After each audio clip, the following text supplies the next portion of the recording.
Look at the dot-com boom and how that ended. Undoubtedly, there are going to be some players that emerge there that are really going to deliver a lot for shareholders, but you've got to go beyond that first order thinking, would be my mind. So don't just look at a chart that's going up that happens with the stock that has lithium somewhere in the name. What are the assets like? How close are they to production? What's the cost of production? All of these things, very, very, very important. All right, that's an interesting perspective. Claude, your thoughts? Well, I guess I agree with Andrew in that the best way to profit from these kind of trends is probably second order thinking. So, for example, one idea that had always struck me would be to buy an apartment on a road that's kind of loud or has a lot of cars on it, and one day there'll be electric cars, there'll be less of an impact. However, I guess on the electric trend more generally, like I think it's absolutely going to take over, and all of this stuff about how there's so much fuel dependency on Russia and oil is just such a dirty game, it's bad for the planet.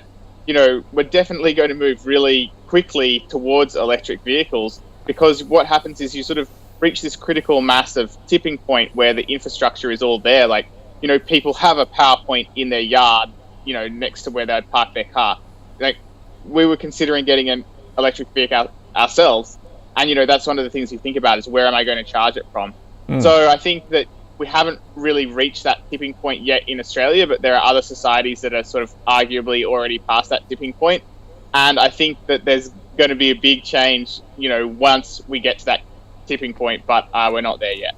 Okay, well look, let's get to our stock of the day. As I said, we're going to take a look at Tesla, nearly doubling its revenue in the first quarter despite ongoing supply chain difficulties, while increasing prices across its lineup. In fact, it built 305,000 vehicles in the first quarter, delivering 310,000, opened new factories in Berlin and Austin in Texas. It's also trying to shore up its battery component supply chain as part of the company's localization strategy, seeking to lower those production costs by building vehicles close to the markets in which they'll be sold. Does face the increasingly tight supply of critical semiconductors, rising prices because of inflation. It's also shuttered its gigafactory in Shanghai because of those COVID outbreaks there. And but for the outlook, expecting a 50% increase in vehicle production next year at least. However, the Cybertruck and Roadster continue to be delayed on their product line. Shares at last close up there more than 3%, sitting above that $1,000 level. So Claude, taking a look at the end product in this sector, Tesla, your thoughts? Well, I think that Tesla is a battleground stock, and I'm merely a small cap analyst from Australia, so I don't think that my view on this stock necessarily is as insightful as some others could be. But basically,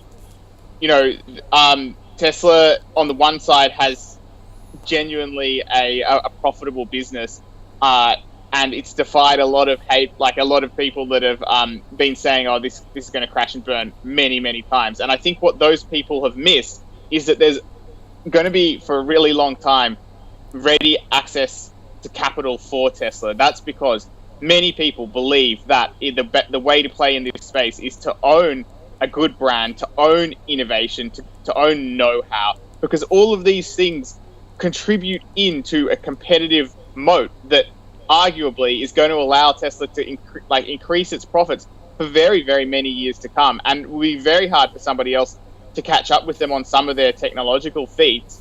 And on top of that, even if someone else does catch up with them, which will probably happen one day, maybe they'll even be overtaken. But when that does happen, Tesla's still there. It's not like it'll be just knocked out by some other company stealing market share.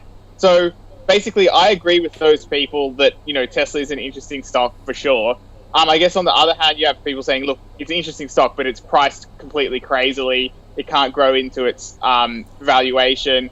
It's, just simply too high. And look, that I am sympathetic to that point of view as well. Tesla, sociologically, if you look at the trends, Elon Musk, his massive persona does a lot to boost the share price. A lot of people do just blindly buy Tesla shares because, electric vehicles. So I think that where we are in the sociological cycle right now, we've seen a lot of popular tech stocks come down a long way. Tesla hasn't come down. It's been remarkably resilient and good for it. But it, I would not be surprised if eventually the sociological cycle does come for Tesla, and we might see some of the optimism come out of the share price, and that's when it would be more interested to me. So I apologize. I just have to sit on the fence on this one because I don't have enough expertise to make a call one way or the other. Yep. But, certainly they're the factors I would consider. Fair enough. Andrew?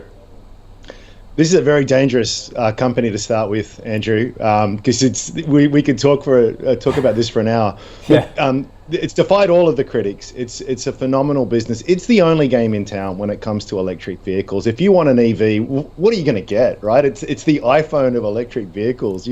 Yes, there are other ones out there, but they are orders of magnitude behind where Tesla is. They've revenues up close to 200% over the last 3 years and swung into profitability. They're not even at scale, and they're generating a 10% net margin for a car company, right? And these gigafactories are just an engineering miracle. The way that they can the throughput they can get from them. So there's a long way to sort of ramp up with all of that. But I think the real argument here in terms of the investment case is the optionality that they have around it. So yeah, it's a car company, but it's also a battery company. It's also an AI company. It's also a robotics company. I don't know if you saw the recent TED Talk with Elon. They're going to be building robots in the next couple of years. So once you solve vision, which is what they've had to do for self-driving, we have the batteries and actuators for robots. We've had those for ages. It's always been a question of how they can sort of steer and walk themselves around.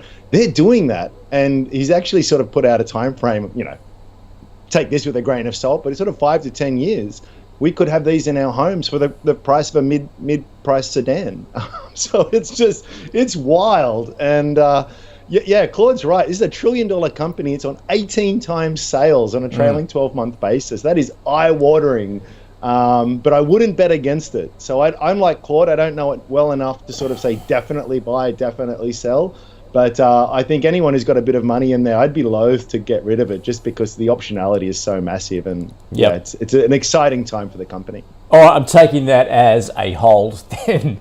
Yes. All right, let's get into the stocks as picked by you. The first one is Australian Ethical. It is obviously an ethically focused fund manager. Anton wanting to know what's happening to it fundamentally. Stock price has been in decline since November last year, falling a whopping 61%. All the hype about ESG, of course. He's saying this company's not living up to the perceived high market expectations as far as the share price growth is concerned.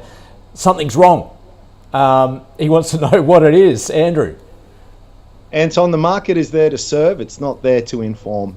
So you ask what's fundamentally been happening with Australian Ethical. It's been knocking it out of the park. I mean, per share earnings have been growing at 16% per annum since 2013, barely taking a backward step. This is a business that generates a 40% return on equity. Dividends have tripled in the last 5 years. So what are they doing wrong? They're not doing anything wrong. What's the market doing wrong? Well, I don't know if it's a question of the market now being silly or market was a little bit silly before. Back at the peak that you can see on your screen at the moment, this is a business, and as I've said, a very capable, attractive business. The PE was 140. Even now it's 60 with a yield of 1.1%. So this is a classic case of the market getting overexcited, I think, about this business. Now look at the profit drivers of this. This is all about funds under management, and there's two levers that business has at its disposal. One is the fund flows. How much new money is coming into the business, and for the most part, it's actually been doing really well. In fact, it's up 16% or so over the financial year to date. Took even a little bit forward in the most recent quarter. And on top of that, then you've got the value of the funds. They've invested this cash into investments, and over time that's done very well. So the funds under management has just exploded. And this is a business with incredible operating leverage. I mean, if they get an extra $1 billion and that $1 billion goes up 20%, there's not an extra 20% in the workforce. There's not an extra 20% in cost. That just drips like hot butter to the bottom line. So it's a phenomenal business in that regard.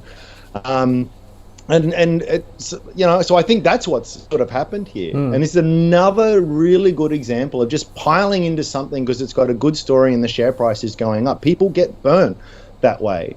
But I would be looking at it now and going, hey, things are getting a bit more interesting. So, the one thing to be aware of, and this is the lesson that we've had most recently with Magellan, is those dynamics that I was speaking about operate in reverse as well. That operating leverage cuts both ways. So as the fund starts to underperform, and by the way, I wouldn't say it's underperformed. It's very growth focused, very technology focused, and that sector as a whole is down 30% in Australia in the last 6 months or so. But as that performance wanes, that's going to hurt them a little bit. Investors are silly, let's be frank, and they'll often panic and pull their money out. So that can sort of compound on itself, exactly what's happened with Magellan, and that can sort of work in reverse. So how is that going to play out short term? I don't know, but it's a rambling answer. I think the business is a fantastic one. I think it just got too crazy on the share price, and now it's starting to look a lot more interesting. Potential buy there. A hold? Okay, fair enough. Potential. It's still 60. Claude knows it much better than me, so I'll defer to his expertise on this. But all right, we'll go. Claude. Yeah, go for it, Claude. Well, great rundown, Andrew. I'll definitely just build on top of what you said because I think it's all correct, especially I think the point about, look, the Australian Ethical has not done anything wrong. I'll tell you what happened. Let's look at this sociologically. This stock was pretty expensive before the pandemic. Actually, I wrote about it, how I didn't own it then, and basically because it was on a high multiple. It went down a bit with everything in the pandemic. And then we had this sort of boom of retail investors. A lot of millennial and Gen Z investors started getting involved, and the stock was recommended multiple times by various newsletters, and it just caught this just massive. It's growth mode, right? It was a classic growth mode stock. That means growth, yes, genuine growth, but also momentum, share price momentum. That's what we saw. You gave us the brilliant outrage spiel about how overvalued it got. Where have I sat throughout that? I actually still disclose I own a tiny holding, and I was just, while you were talking then, looking at, basically I bought some at lower prices, and the highest I paid was just below $7.50, and then I'd sort of sold it above $8.50, but I kept some just because, and I sold above 10 as well, but I kept some the whole time, all the way up and then all the way down, because this is actually such a high quality business that it's one of those businesses I always keep a little bit of shares in it now, just because in the past, like in the pandemic sell-off, I missed the opportunity to load up in a great quality business. So let's then zoom in on why is this a great quality business? Well, I could tell you a lot of things about this company's great heritage in being started by genuinely well-meaning people and being backed by, the post-war generation, people who really started kicking off ethical investing. But really, fast forward to the last 10 years is how we see this massive takeoff in the share price, is because millennials have put their heart into it and they've gotten behind this company, and en masse has changed their superannuation to Australian Ethical. Even myself, I am a member of these guys, and even when I have my SMSF up and running and investing through that, I'll keep them probably just for the insurance and just for some convenience factors. But, I logged in basically to have a look at the user experience again, just ahead of this segment. Look, the returns are fine. Their Australian fund is actually doing quite well still. And that's why you see them now enter discussions with Christian Super, which I guess hasn't been doing so well, to see if maybe they can do a deal with Australian Ethical, so Australian Ethical can take over managing some of their superannuation for their members. So that's a positive. That shows that Australian Ethical has really done a good job in terms of performance, which is important. The other thing you've got to understand about these guys is they've been constantly over the years cutting down their fees, so that has slowed down their profit growth. But it has benefited the people that have got behind them and invested in their super with them, and that's meant that they have a good, strong, sticky client base. On top of that, they talk to their clients. I'm talking mostly millennials are the most important client base right now, because they are large. They're at the beginning of their career. They're starting to earn more. They're putting away in super for another 10, 20, 30 years. Let's hope not 30 years, but 20 years. And that makes them so much more valuable a client than somebody who's just about to retire and is soon going to be taking out their super. The fact that these guys, Australian Ethical, skew to the younger age group, skew to the cooler people in Gen X and millennials, and now Gen Z getting on board as well, that is a massive advantage. That is why it is a high quality company. Right. It's brand recognition. That's why it's good. Okay, we're going to have to move on, but your recommendation on it then? Well, I think you can buy some, but just with the caveat being my buy price is a little bit below the current share price now, so I haven't been buying it right now. I've been waiting on. Fair enough then. All right, we better get a bit of a motor on. We spent a bit of time there on Australian Ethical. Our next one is Nanollose. It is in that biomaterials space. Worked with microbial cellulose. Hopefully you guys can explain this. Asher wanting to know a bit about this. Done a partnership with a sustainable denim producer. 1 year collaboration agreement there. The supplier called Orta. So Asher wanting to know about this one, particularly what it's doing on the ESG front. Is it a good investment as part of a small holding in your portfolio? Claude? I guess I could probably save a little time on this one because, no, I don't think it's a good investment. I don't think it's even an investment. It's a speculation, right? So they've just done the completion of their first pilot scale processing of the cellulose, which is the penultimate step in the preparation of the Nullarbor high tenacity lyocell that they're hoping to sell. I think they have about $2 million in the bank, $15 million market cap without including options. So, or at least that's at the last report. So I would say that these guys are more just an idea at this stage, more a speculation. I think of it the same way you might think of putting $200 on Betfair or something like that. Yeah. Okay, so that's a no at this point anyway, before we get not for me, no. Something more solid. Yeah, Andrew? Yeah, I mean, I think these are really cool companies. Really great technology. I'm so glad we're doing this stuff in Australia. This is very environmentally friendly kind of stuff. There's a huge market if they crack it. But from an investment point of view, you've got to work out when the cash flows are going to come, what they're going to look like. And it's hard. I mean, this could fall over at any stage due to any number of technical hurdles. Even when they get it, maybe what's the economics like compared to other competing products that are out there. Very, very difficult stuff. It's a 15 million market cap company, as Claude said. Some days you might have $5,000 or $10,000 worth of shares trading hands. So it's going to be hyper volatile. And that doesn't mean that look, Claude's exactly right. This is highly speculative at this point in time. But look, if Asher wants to believes in the technology and feels as though this has got some legs, okay, maybe have a little bit of, certainly don't put much in it, but a little bit on there. Just be aware it's going to move all over the place. And even if this is successful, we're probably talking 5 years plus, maybe 10 years before the thing really starts to sort of shine. So this is kind of put a little bit in the bottom drawer, keep it there for 10 years, and don't be surprised if you lose a significant portion along the way, because that is the nature of these kinds of investments. But I wish them really well. They sound like they're doing some cool stuff. Okay, all right. Let's move on to Vanadium, and this is Australian Vanadium. In fact, Jackson wanting to know about this, thoughts on it. He's been following it closely after its $49 million grant from the federal government as part of its critical mineral production scheme. Also has subsidiaries working there, and it's well positioned as far as green sources of energy is concerned. It's used in producing iron ore alloys and high strength steel, but also seen as potentially a key ingredient in the next generation of rechargeable batteries. Andrew? Yep, lots of potentialities and maybes and could be's and stuff in there, and that's not to be difficult. It's just something really to understand as an investor. This company used to be called Yellow Rock, so it was sort of doing the rounds. And go back in time and look at some of the presentation decks that were going to and could have and should have and would have kind of happened, didn't happen. Not because they're crooks, not because they're incompetent. Let me make that very clear. This is just very, very tough early stage exploration kind of stuff.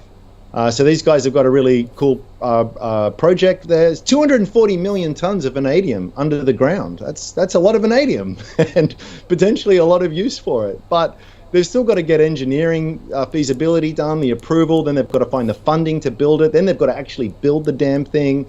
You know, this is again, go beyond the first order thinking here. So don't start off by thinking, oh, here's a really cool product that's going to be used a lot in the future. That might be true, but it doesn't mean that you won't do all your money along the way, particularly as you get continually diluted as they need to forever raise money. And again, it's just the nature of these kinds of things. When you look back, you pick any random point in history and you say, what has been the best performing stock over the last 10 years? It's always an explorer, because you have these things that go from nothing to something, and they just go from 0.1 cent to $10, and that's squillions of dollars are made. What you have to remember, though, is that is the exception for the rule. For every company that does that in that space, there's 200 or 300 others that don't. So the odds are stacked against you. The people who do well in this space understand the geology, understand the economics, understand where they are in their production lifestyle. It's a lot more than saying, here's a cool mineral and we've got some in the dirt. Because until it gets taken out, refined, shipped and sold, it's absolutely worthless. In fact, it's a cash flow negative proposition. So I wish them well again, but way too early stage for me, way too speculative. Yeah, so a big no at this point. All right, Claude. I'm not going to repeat what Andrew said. I'm just going to add a little on top of it, which is basically that a big selling point for these guys has been, of course, the emerging battery industry. These would be bigger, more like, I guess, time shifting from solar or something, big industrial batteries that can be made out of vanadium. This is a pretty nascent technology. Like, I went and checked out the website of one of the biggest companies that does these vanadium batteries. And, you know, they don't have a lot of projects around the place. It's a pretty small battery technology at the moment. I think that the amount of hype and excitement around this battery application is probably too much, and that's a little bit of a warning sign for me. Okay, all right, so that's a no as well at this point. All right, let's get on to National Tyre and Wheel, self-explanatory in what they do. Scott wanting to know about it's on its watch list. He recently bought a parcel at $1.25. His logic, based on potholes from recent East Coast rain, creating a pickup in demand in the short term at least, but mid-term, the robust second-hand car market, we've seen where those prices have gone, to keep tyre demand strong. And they tend to need tyres earlier than new cars, he says. On top of that, the recently raised capital to build large inventories, which were hopefully completed before the oil price spike in February. Share price reasonable levels, stabilised then, but disappointed with the half-yearly results. What do you guys think, Claude? I love the thinking of Scott here in terms of trying to see what are going to be the demand drivers and all that kind of thing. And, you know, like that pothole angle I quite like, and maybe it's correct. Generally speaking, I suppose you'd also have to think about the impact that higher fuel prices might have. I'm not sure if that would translate to less miles driven and then less demand. So there might be some headwinds there as well. Not entirely sure. Look, I guess at the end of the day, this is the typical company that you might buy shares because you say, oh, look, it's not the best company. It doesn't have any amazing moat.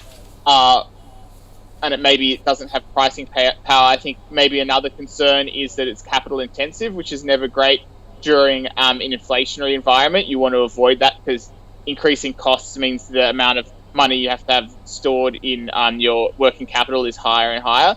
So that can be a drain on the business. Having said all that, you know, if the stock isn't priced too badly, and I think that this one is cheap enough, you could just buy that as sort of a dividend stock.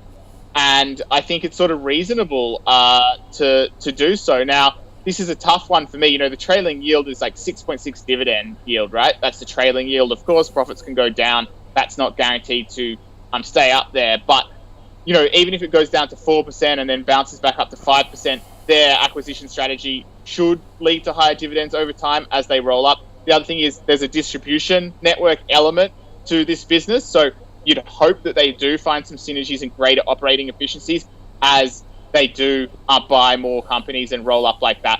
So a fair few reasons to believe that it should be at least steady, maybe goes up and down a bit over the years. So I think it's viable. I don't own shares myself. It's not the kind of thesis that I have an affinity with because I'm trying to look for big multi-year holds that if I'm right, if it gets the good outcome, then it could be really big. Probably not going to find that here, but definitely investable small cap, worth watching, and perhaps for the right person, worth buying.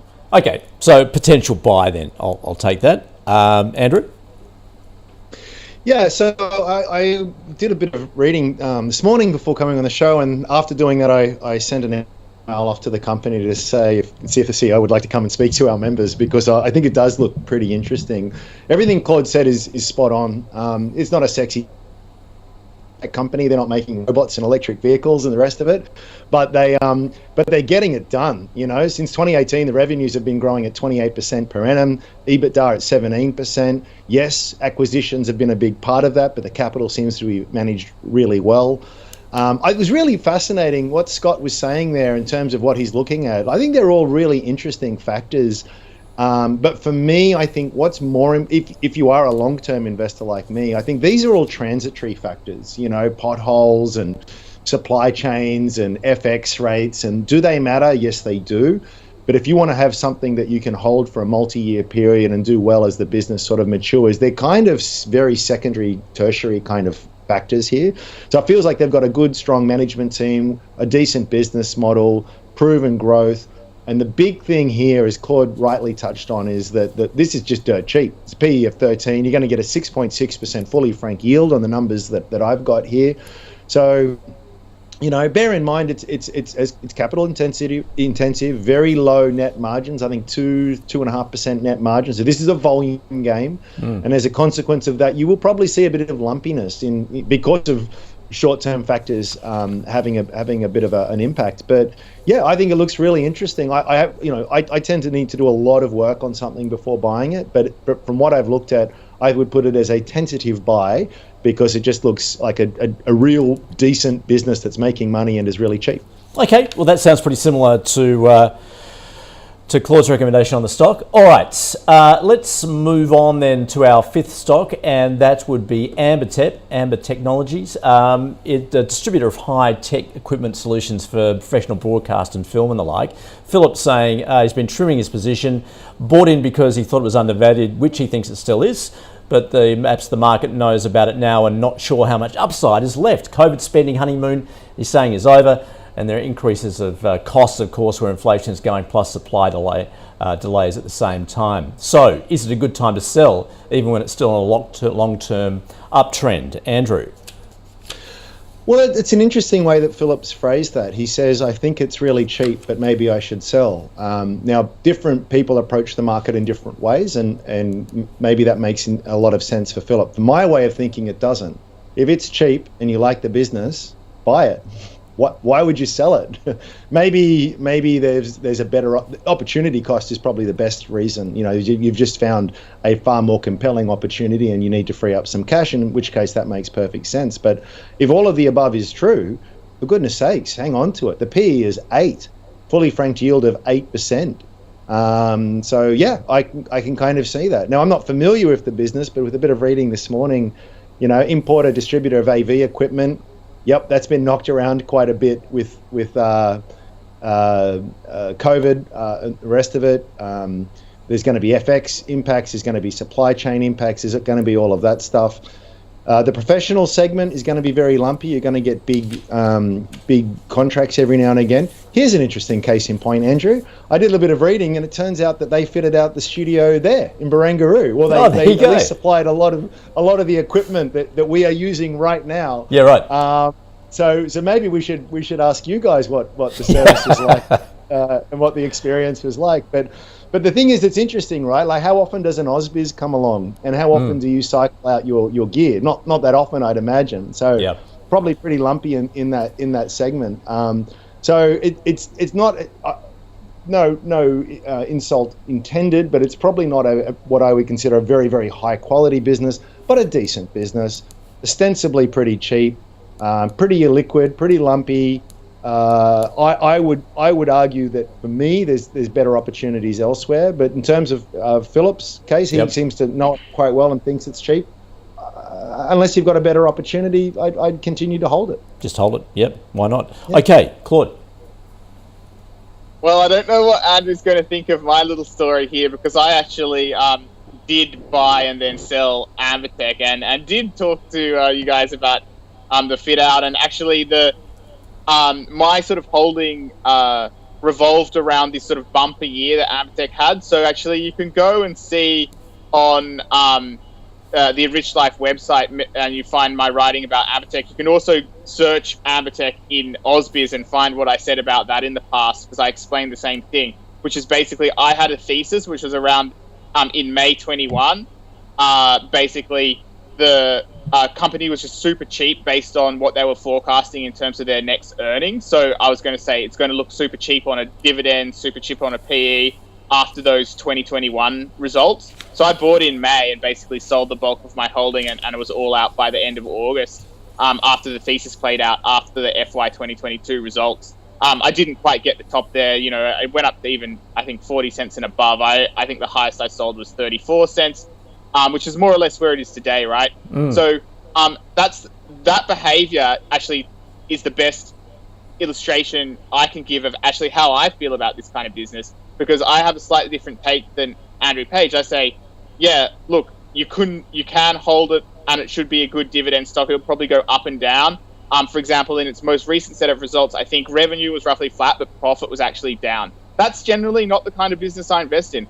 I'm more of a growth investor. I like to have a long-term thesis. That's where I want to put my money long-term. However, basically, sometimes when a business is so cheap and you can just see the market hasn't seen it yet because it hasn't come through in the official results, so that when they do a PE scan, it doesn't come up, basically. So that's the play that I did, and that's what I do for these kind of things. So I'm actually the same as I'm probably in the same boat as the questioner, which is like, yeah, it is cheap, but for my kind of investing, I'm selling some now to hopefully leave some for the next guy. I hope the guy that would buy it probably does really well out of dividends and it just chugs along. Okay. And maybe there's upside there. But for me, yeah, I did actually sell out around these prices. I still think it's investable, but it just doesn't have that growth profile that I like to see in small companies. Okay, so essentially a sell at this level then?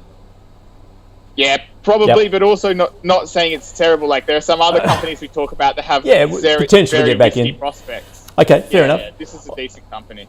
All right, let's summarise where we've been for the first 5 stocks. But of course, we began with our stock of the day. That was Tesla, something a bit different. Claude there saying, look, it's profitable. It's resilient. We know how big it is and what it's doing, but he's not interested at this point, generally in that sector. Andrew saying, look, it has defied the critics, 10% net margin there. He's got a hold on it.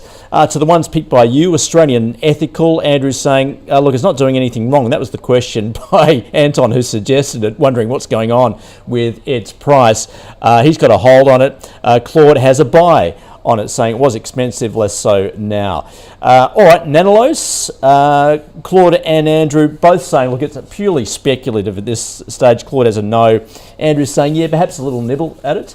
Australian Vanadium, early stage, says Andrew. Its potential essentially still unrealised. Claude agree, both no on Australian Vanadium. National Tyre and Wheel, Claude saying, yeah, look, interesting given what's going on in that sector at the moment. Potentially high fuel prices could impact it, though. It is cheap, a dividend stock. He's got a buy on it. And Andrew, a tentative buy. And there we just had Ambertech. Andrew saying a hold. Claude saying, look, a sell, perhaps getting in again a little later. All right, the call, tracking our own high conviction fund, of course, which is picked by our investment committee. The latest episode of the committee meeting is live. You can watch that on ausbiz.com. Let's check in, see how it's performing. JB Hi-Fi, Pro Medicus, Linus and Incitec Pivot recently added, joining the stocks, and 20% being held in cash. So far, it's up 1.8% on a cumulative return basis since the beginning of March. So keep in sending your requests, keep it switched on with the stocks and watching our committee, see what they're looking at next.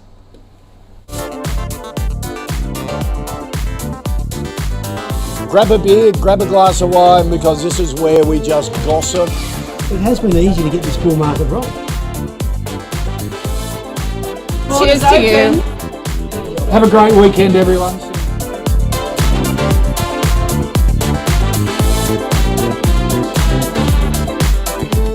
The Last Call is brought to you by Australian Vintage Wines. Invest in the home of Australia's premium wine brands. All right, let's take a look at the next five. We're going to take a look at Uniti Group, NeuRizer, IXUP, Collins Food and Buddy Technologies. Let's begin then with Uniti Group. The telco infrastructure company has agreed to be acquired by the investment companies HRL Morrison and Cohen Brookfield for $3.75 billion. Phil saying, is this a good time to trim and take some profits, given the potential or the excitement of that takeover, or will it keep going up to all-time highs? Claude? So I guess it's trading, when I looked at it this morning, 1 cent below the takeover price of $5. So the market's not really pricing in much chance that the takeover falls through, which I think is probably fair. I think probably if you hold it on, almost certainly if you hold on, you get $5. So there's probably not too much risk in doing so. There's of course an outside chance that there could be a higher bid come in. And so I think for that reason, a lot of people are holding, and you could do that. Having said that, that's just not my mentality at all. When I am faced with these kind of, I guess you're probably investing for a long-term thesis, but now you find yourself in some takeover arbitrage situation. I generally just hedge my bets. I might sell some just in case I have another thing to do with the cash.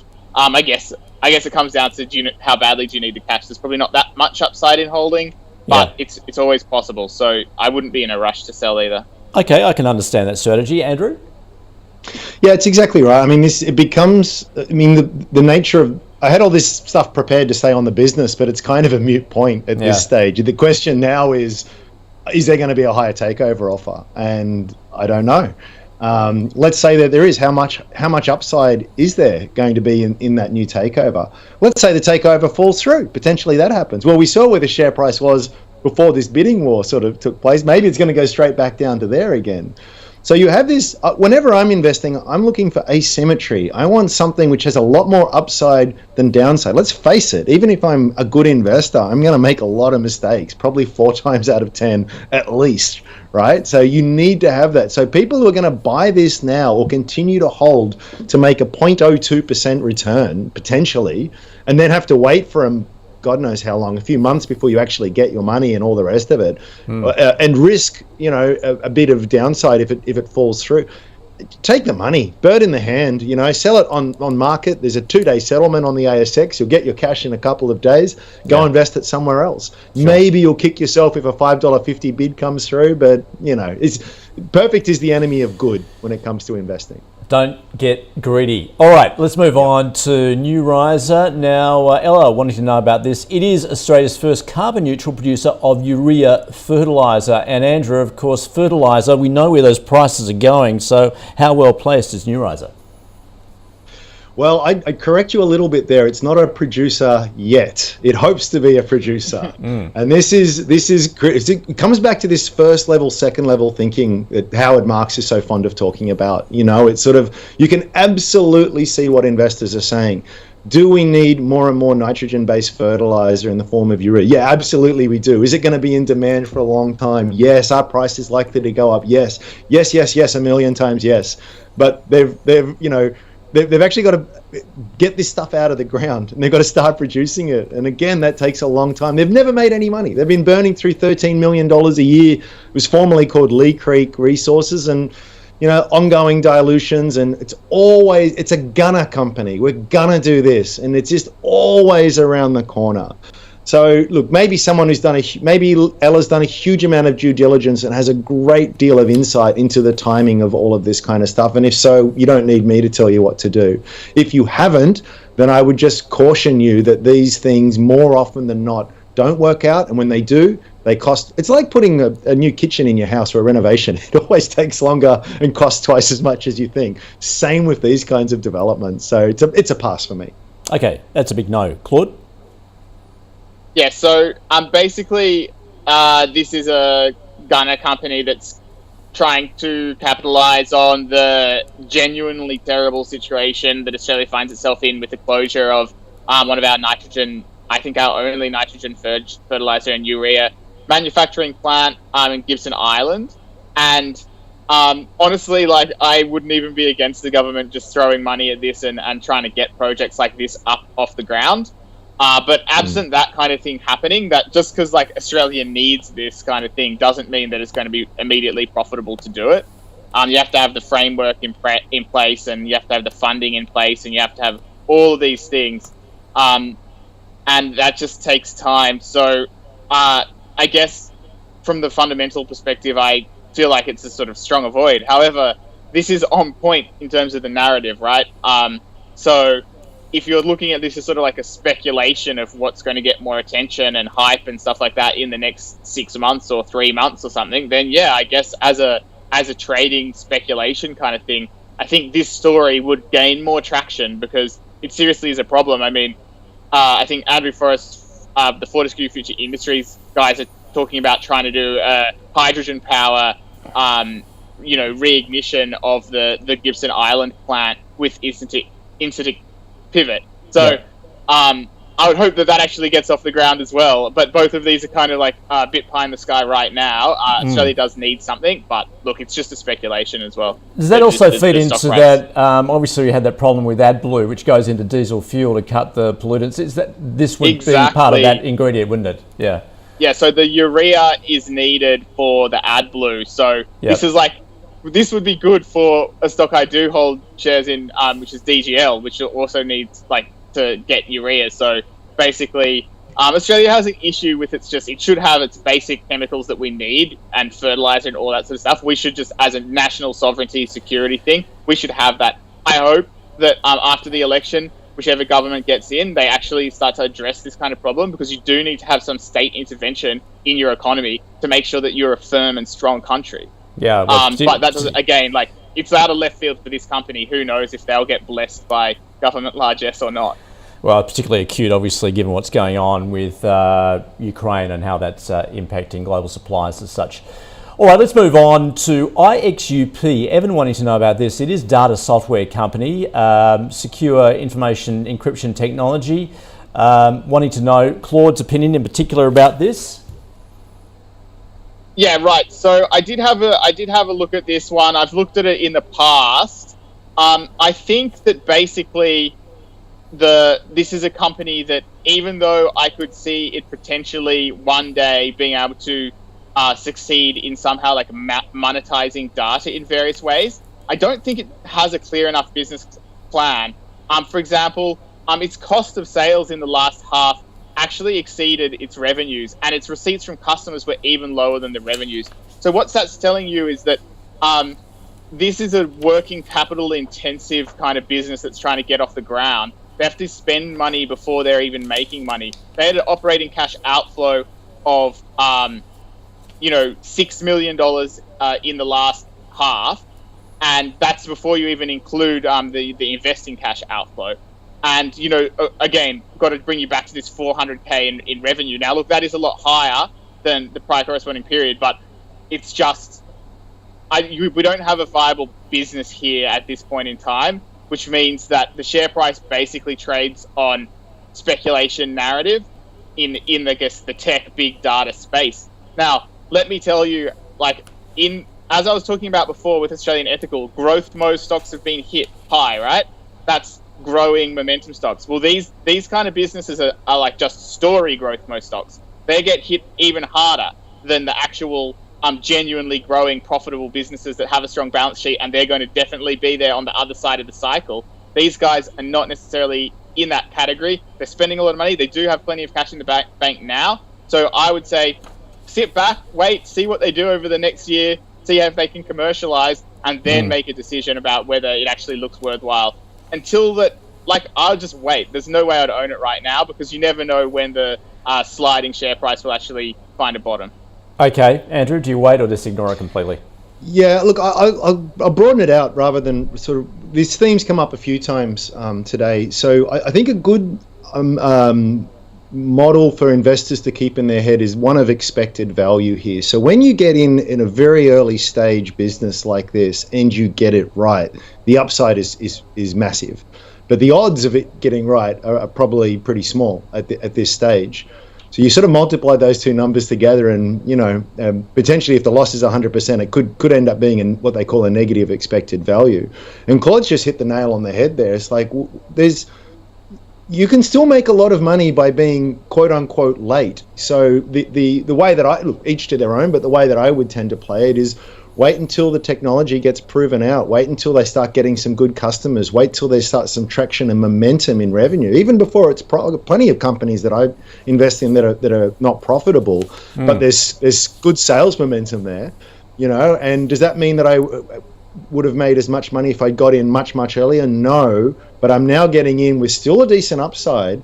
But the probability of success is now materially higher, so the expected value calculation is much more attractive.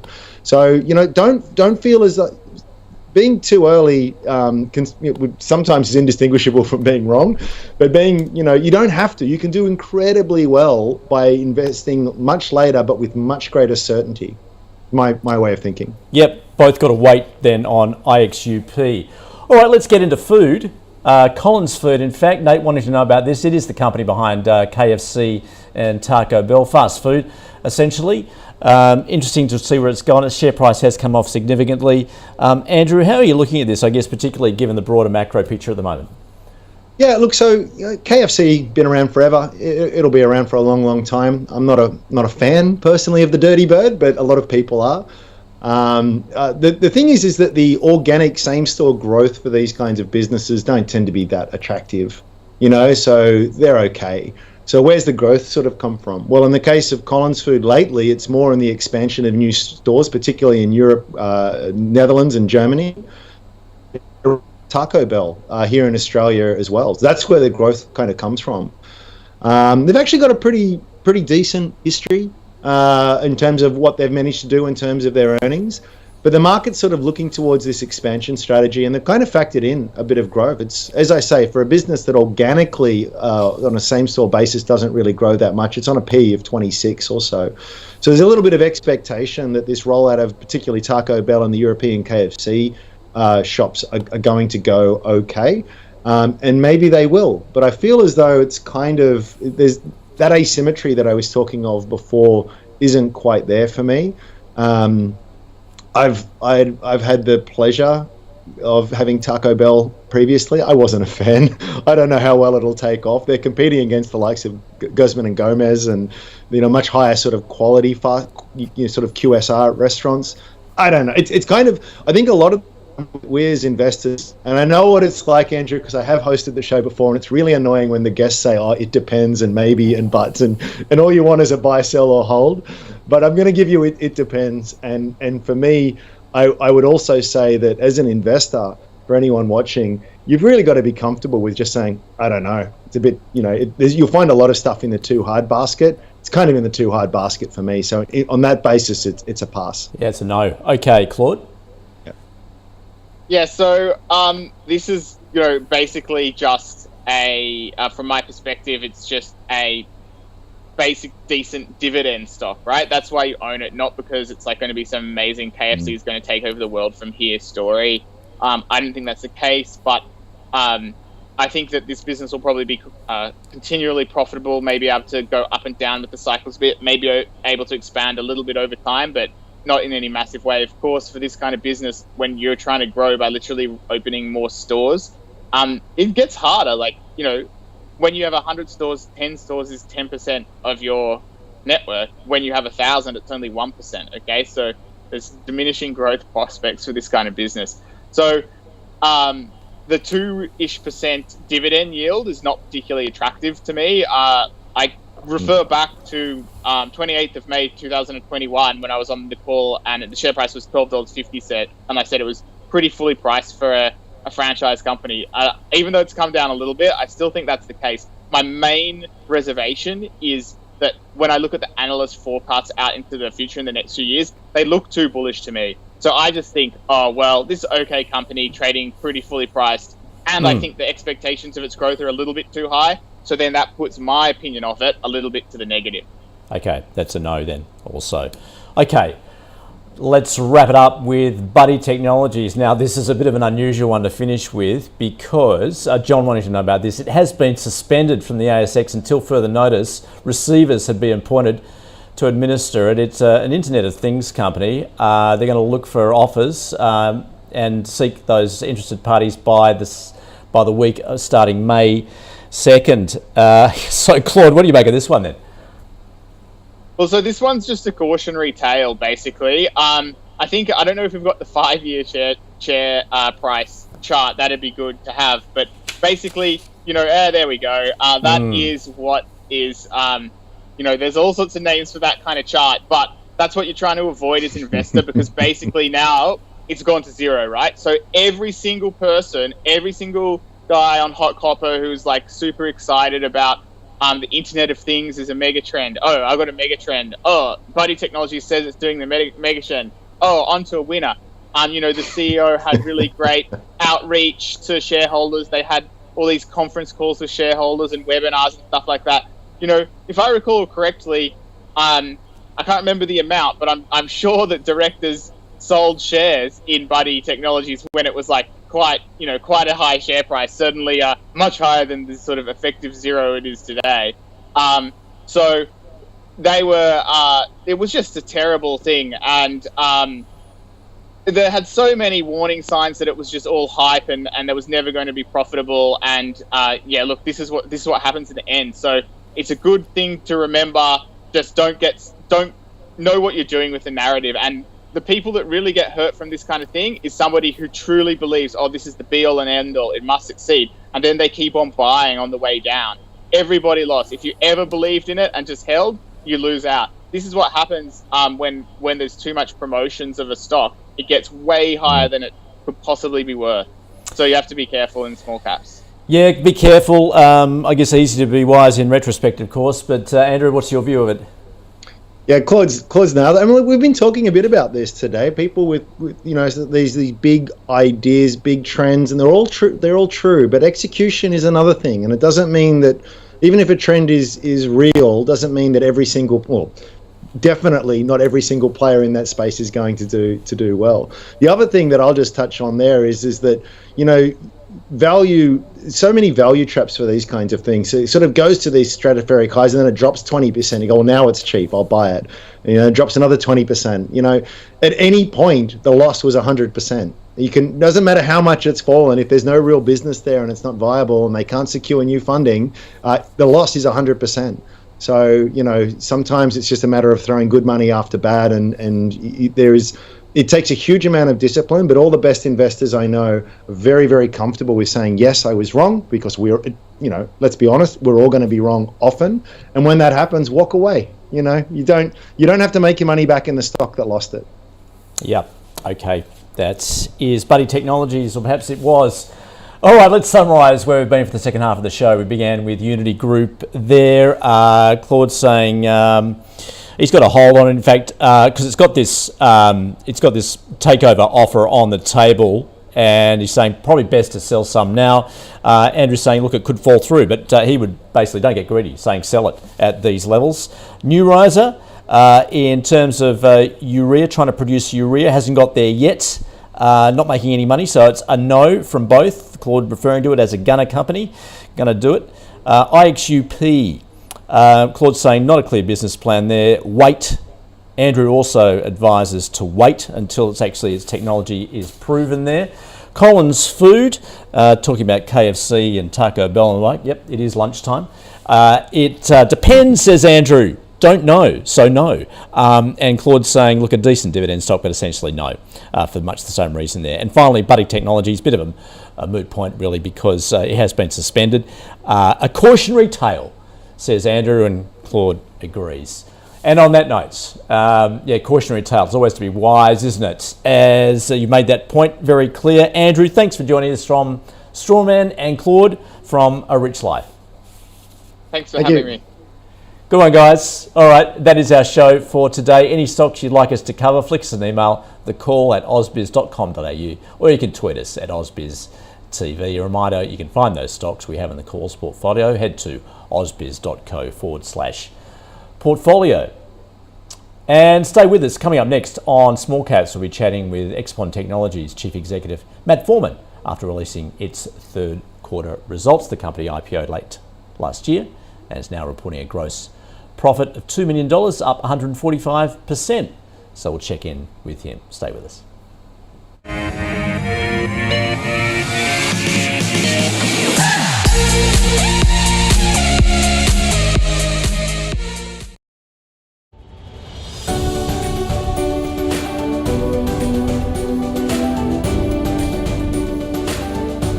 The Call is brought to you by CMC Markets, a world-leading online trading platform for CFDs and shares around the globe.